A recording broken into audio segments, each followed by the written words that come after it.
มด้วยความเจอเป็นสังกันอันเจอเป็นหันมันอันตอนลีเป็นเสื้อเราขี้เตะเหตุให้นางเลยอยากเตือนใจจำใจกุยกอบนั่นแหละอำคาหันน้องไหลตกน้ำตาเตือนใจย้อนใจเฮากอบจึงนั่งขลาดแน่น้องอย่าเอาเพราะว่าหางนี้น้องเข้ามาสู่จังอยากให้เข้ามาเนื้อพอปานใจนา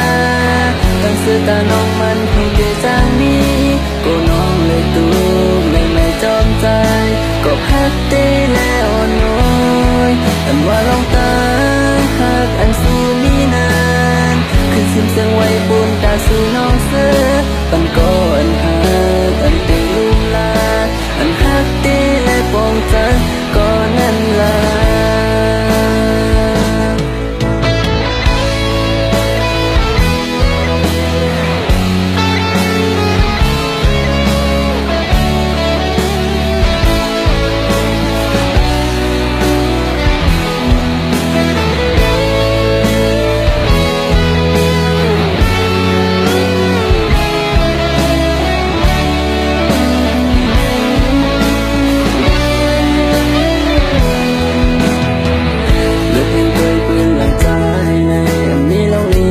ตานางไหล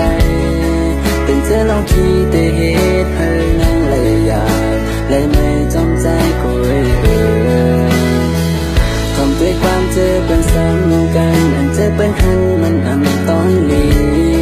เป็นเจ้าลองขี้เตะเหตุให้นางเลยอยากเตือนใจจำใจกุยกอบนั่นแหละอำคาหันน้องไหลตกน้ำตาเตือนใจยันใจเฮาจึงนั่งขลาดแน่น้องอย่าเอาเพราะว่าหางนี้น้องเข้ามาสู่จังอยากให้เข้ามาเนื้อพอปานใจนาตั้งสื่อตาน้องมันให้เกิดจากนี้ก็น้องเลยตูเลยไม่จอมใจก็พักได้แล้วน้อยอันว่าลองตาหักอันสู้มีนานคือสิ้นเสียงไว้ปุ่นตาสู่น้องเสือปันก็อันหักอันเป็นลมลาอันหักตีและปองใจก็นั่นล่ะอยากให้เข้ามาเนื้อพอปานใจนาตั้งสื่อตาน้องมันให้เตะจางนี้ก็น้องเลยตูเลยไม่จอมใจก็พักตีแล้วน้อยอันว่าลองตาหักอันสู้มีนานคือสิ้นเสียงไว้บนตาสู่น้องเสือปันก็อันหั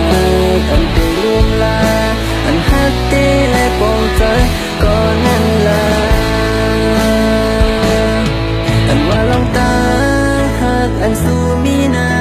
นคือสิ้นเสียงไว้บนตาสู่